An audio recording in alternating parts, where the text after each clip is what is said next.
M பக்தி ஆன்மீக அன்பர்களுக்கு அன்பு வணக்கம்.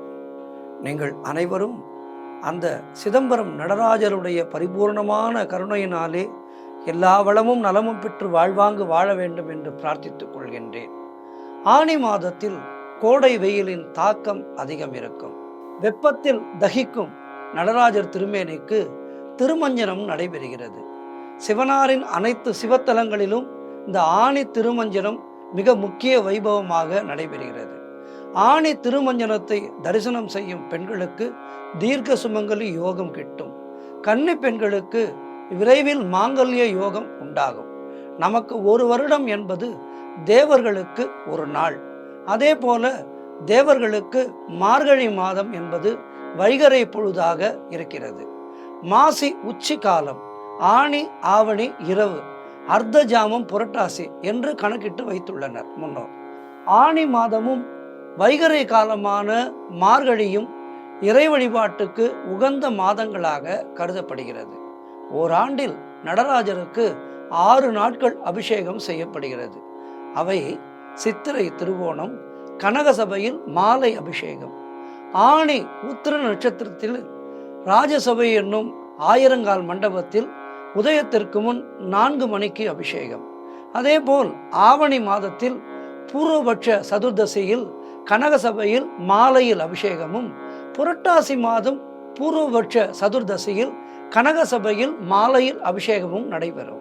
அதே போல மார்கழி திருவாதிரையில் ராஜசபை எனும் ஆயிரங்கால் மண்டபத்தில் உதயத்திற்கு முன் 4 மணிக்கு அபிஷேகமும், மாசி மாதத்தில் பூர்வபக்ஷ சதுர்தசியில் கனகசபையில் மாலை அபிஷேகமும் நடைபெறும்.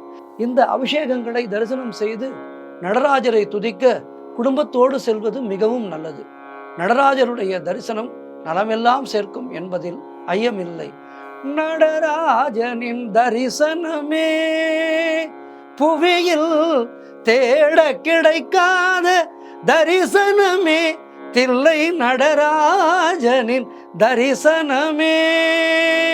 உலக பிரசித்தி பெற்ற சிதம்பரம் நடராஜர் கோயில் ஆகாயஸ்தலமாக விளங்குகிறது. இத்திருக்கோவிலில் ஆணி திருமஞ்சன விழா கடந்த 3ஆம் தேதி வேத மந்திரங்கள் முழங்க கொடியேற்றத்துடன் துவங்கியது.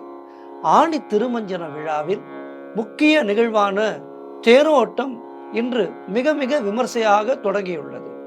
அலங்கரிக்கப்பட்ட 5 தேர்களிலே முதல் தேரில் விநாயகரும், 2வது தேரில் முருகப்பெருமானும், 3வது தேரில் நடராஜ பெருமானும், 4வது தேரில் சிவகாம சுந்தரி அம்பாளும், 5வது தேரிலே சண்டிகேஸ்வரர் ஆகிய சுவாமிகள் தனித்தனி தேர்களில் வீதி உலா வரும் நிகழ்வு தொடர்ந்து நடைபெற்று வருகின்றது.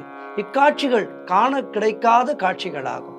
குறிப்பாக 100 டன் எடையும் 74 அடி உயரமுள்ள நடராஜ பெருமான் உள்ள தேரை பொதுமக்கள் மற்றும் சிவனடியார்கள் சிவா சிவா என கோஷத்தோடு வடம் பிடித்து இழுத்து வரும் காட்சிகளை நம்மால் பார்க்க முடிகிறது. அதே போன்று சிவனடியார்கள் மற்றும் பக்தர்கள் சிவபெருமான் தேரின் முன் சிவவாத்தியங்களுக்கு தகுந்தாற்போல் நடனமாடி வருவது பக்தர்களை பரவசப்படுத்தி வருகிறது.